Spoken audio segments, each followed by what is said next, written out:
Selamat malam Bapak Ibu Saudara-saudari terkasih dalam Tuhan Yesus Kristus. Pada malam hari ini kita akan merenungkan firman Tuhan yang diambil dari Roma 1 ayat 20. Namun sebelumnya, marilah kita bersatu di dalam doa. Bapa kami yang bertata di dalam kerajaan surga, Bapa yang maha kasih, Bapa yang kami sembah dalam nama anak-Mu Tuhan Yesus Kristus, Tuhan dan Juru Selamat kami yang hidup. Terima kasih ya Tuhan, untuk segala kebaikan Tuhan, penyertaan Tuhan di sepanjang hari ini, sehingga kami boleh melakukan segala aktivitas kami. Dan pada malam hari ini ya Tuhan, kami rindu untuk membaca dan merenungkan firman Tuhan. Berkati hati dan pikiran kami, agar kami boleh memahami firman Tuhan yang kami baca dan yang akan kami dengarkan. Terpujilah nama-Mu, hanya di dalam nama anak-Mu Tuhan Yesus Kristus kami sudah berdoa dan mengucap syukur. Amin. Roma 1 ayat 20. Beginilah firman Tuhan. Sebab sifat-sifatnya yang tidak tampak, yaitu kekuatannya yang kekal dan keilahiannya dapat tampak dan dipahami dari karyanya sejak dunia diciptakan, sehingga mereka tidak dapat berdalih. Amin. Untuk tema pada hari ini, pada malam hari ini kami memberi tema adalah kepastikan manusia dan keilahian Allah. Injil Roma adalah Injil yang ditulis oleh Rasul Paulus dan merupakan Injil yang penjelasannya sungguh lengkap dan teratur. Paulus yang sudah lama rindu untuk mengunjungi jemaat di Roma, akhirnya menulis sebuah surat kepada jemaat Roma. Di dalam suratnya, Paulus menyampaikan bahwa Injil adalah kekuatan Allah dan menyelamatkan setiap orang yang percaya kepadanya. Jemaat di Roma yang pada saat itu sudah mengenal ajaran Allah dan semangat iman mereka sudah terkenal di seluruh dunia. Namun mereka masih kerap sekali melakukan kepasikan dan kelaliman.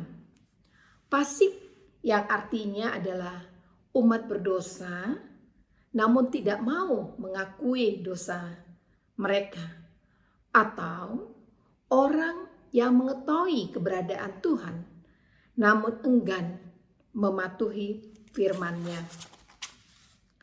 Orang fasik biasanya hidup berkompromi dengan dosa dan tidak menolak segala praktek kejahatan. Di dalam Mazmur 10 ayat 2 sampai dengan 4 dikatakan bahwa orang fasik memiliki ciri-ciri suka memburu orang tertindas, membangga-banggakan keinginan dirinya, dan suka bersikap sombong dan lain sebagainya. Dalam keseharian kita, mungkin kita masih sering menemukan orang-orang yang demikian, atau mungkin juga tanpa kita sadari bahwa kita adalah bagian daripada kepasikan tersebut. Kita masih hidup seperti orang fasik yang memiliki sikap angkuh dan sombong. Kita mau menang sendiri, atau kita suka mencela, mengolok-olok orang lain, serta menindas sesama kita. Kita sering merasa bahwa diri kita adalah yang paling benar, tanpa melihat kekurangan pada diri kita sendiri. Kita masih memelihara sifat dengki dan iri hati yang bisa menimbulkan perselisihan. Sifat demikian berbanding terbalik dengan sifat Yesus. Dia adalah yang segambar dengan Allah yang tidak kelihatan. Dia adalah yang sulung, yang lebih utama dari segala yang diciptakan. Dan yang di dalam Dialah telah diciptakan segala sesuatunya yang ada di surga ataupun yang ada di bumi, yang kelihatan dan yang tidak kelihatan, baik singgasana maupun kerajaan, baik pemerintahan maupun penguasa. Segala sesuatu diciptakan oleh Dia dan untuk Dia. Kita bisa baca di dalam Kolose 1 ayat 15 sampai dengan 16. Walaupun yang di dalam rupa Allah, Yesus tidak pernah menganggap kesetaraan dengan Allah itu sebagai sesuatu yang harus dipertahankan. Melainkan Dia telah mengosongkan dirinya sendiri dan mengambil rupa seorang hamba dan menjadi sama seperti manusia. Dan dalam keadaan sebagai manusia, Ia telah merendahkan dirinya dan Ia taat sampai Dia mati. Bahkan Dia rela mati di kayu salib. Kita bisa baca di dalam Filipi 2 ayat 6 sampai dengan 8. Keilahian Kristus dapat kita lihat di antaranya adalah bahwa Yesus melakukan karya yang hanya bisa dilakukan oleh Allah, baik di dalam penciptaan dan pemeliharaan alam. Dia juga melakukan mukjizat demi mukjizat. Di antaranya mukjizat yang pernah dilakukan oleh Yesus adalah Yesus merubah air menjadi anggur. Kemudian Yesus juga menghentikan angin ribut dan juga ombak yang begitu besar di danau. Dan Yesus juga menyembuhkan seorang perempuan yang sakit pendarahan sudah begitu lama.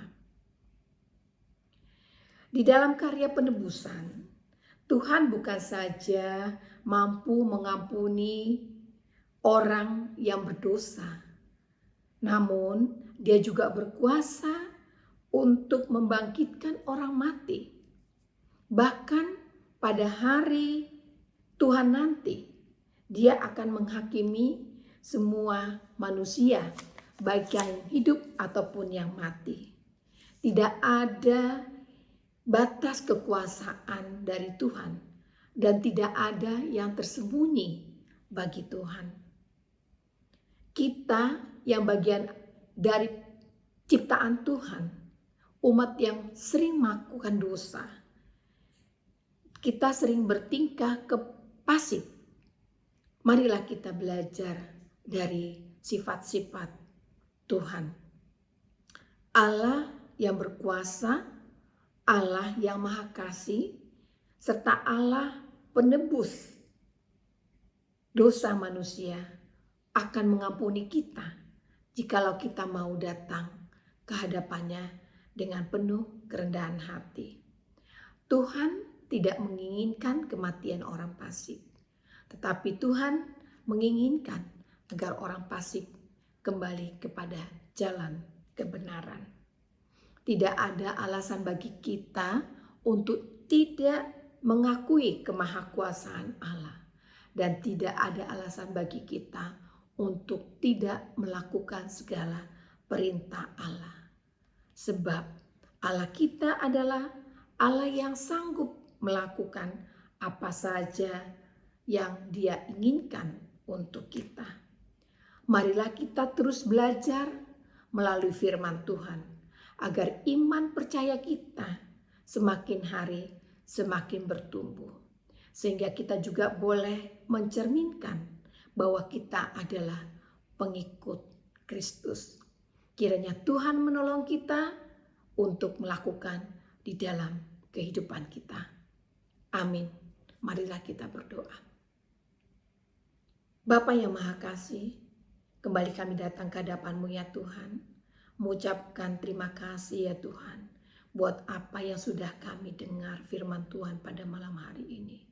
Kiranya apa yang sudah kami dengar boleh kami lakukan agar kami semakin hari iman percaya kami semakin bertumbuh, sehingga kami boleh melakukan hal-hal yang berkenan kepada Tuhan saja. Tuhan, kami penuh dengan kelemahan dan juga kami adalah umat yang berdosa. Oleh karena itu ya Tuhan, kami mohon pertolongan Tuhan agar Tuhan menolong kami, agar kami boleh bertumbuh hari demi hari. Hanya di dalam nama anak-Mu, Tuhan Yesus Kristus, kami sudah berdoa dan mengucap syukur. Amin. Demikianlah firman Tuhan. Kiranya Tuhan memberkati kita semua. Horas.